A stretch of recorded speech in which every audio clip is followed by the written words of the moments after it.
तुमचं स्वागत आहे माझ्या चॅनलवरती शीतल किचन।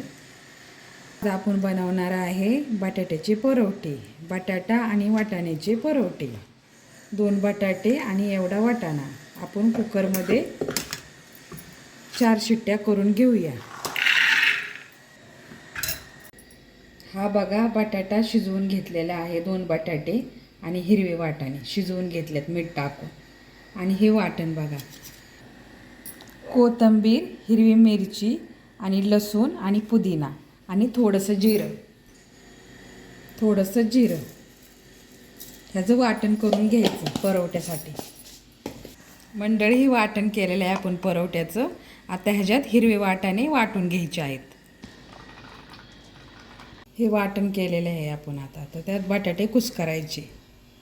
बटाटा आता बारीक करून घेऊया आपण सारण परोठ्याचं या मिश्रणामध्ये।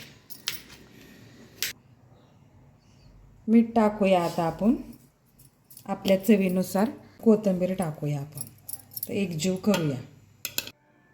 तर आता आपण परोठा लाटून घेऊया। थोडंसं आतून तेल लावूया। आता सारण भरूया।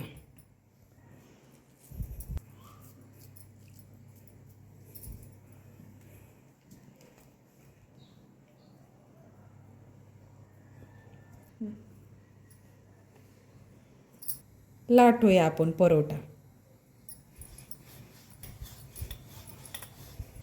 लाटलाय। आता आपण त्यात थोडंसं तेल सोडूया। आता आपण तव्यात टाकून घेऊया। खमंग चांगला आपण भाजूया परोठा। तेल भरपूर लावायचं मंडळी, म्हणजे एकदम छान लागतं परोठा।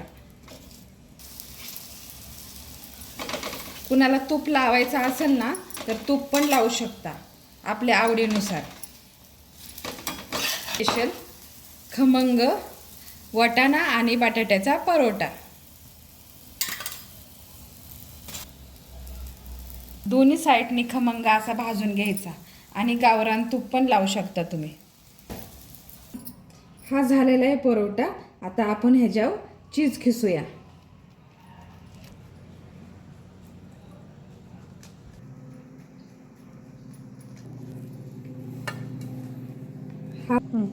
हा बघा मंडळी आपला वाटाणा बटाट्याचा परोठा। वरनं चीज खिसलेला आहे, दह्याची चटणी, शेजवान चटणी आणि शेंगदाण्याची चटणी बरोबर खूप छान लागतो हिवाळा स्पेशल बटाट्याचा परोठा। धन्यवाद मंडळी।